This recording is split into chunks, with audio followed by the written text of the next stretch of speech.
I was never good enough for my spouse. She left me. Kevin told me in 2010, when I was in Afghanistan on my first deployment. Kevin was one of the instructors on our little fob.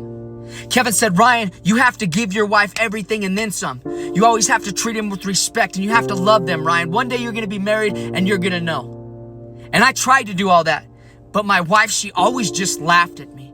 And she told me that I would never amount to anything. And keep in mind, this guy's in the military. After a long day of training, he would get on his bicycle, he said. He would pedal his bike to the other side of the city in Colorado. He's like, Ryan, I would flip burgers all night long, man. And then I would get home and my two little girls, they would be in bed. The only time I got to see them is when they were already in bed, because come the next day, 5 a.m., I was in uniform, in formation, ready to go.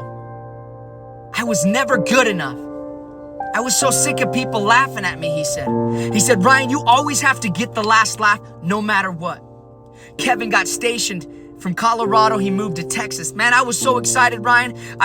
Got promoted. I started making a little bit more money and I got me a truck. It was a piece of crap truck, but I was so excited I didn't have to ride that old bicycle to go flip burgers when I wasn't in my military uniform. He said I had a little fan taped right here with the battery inside of it. And it was so hot and I would be at the red light and I would have my face so close to that fan, he said.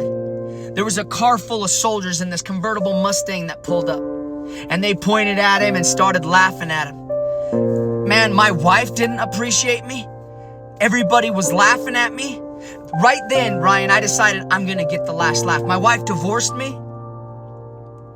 Fast forwarding about 10 years, Kevin owns houses in countries all over the world. His wife left him because he would never amount to nothing, she would say.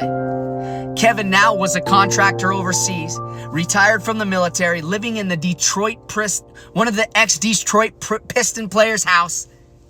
And he said, Ryan, my daughter graduated high school and I went to her high school graduation and I pulled up in a BMW. He was a darker gentleman, and rings, the fur, the big 24-inch rims on his black BMW. And he said, my ex-wife was outside, Ryan.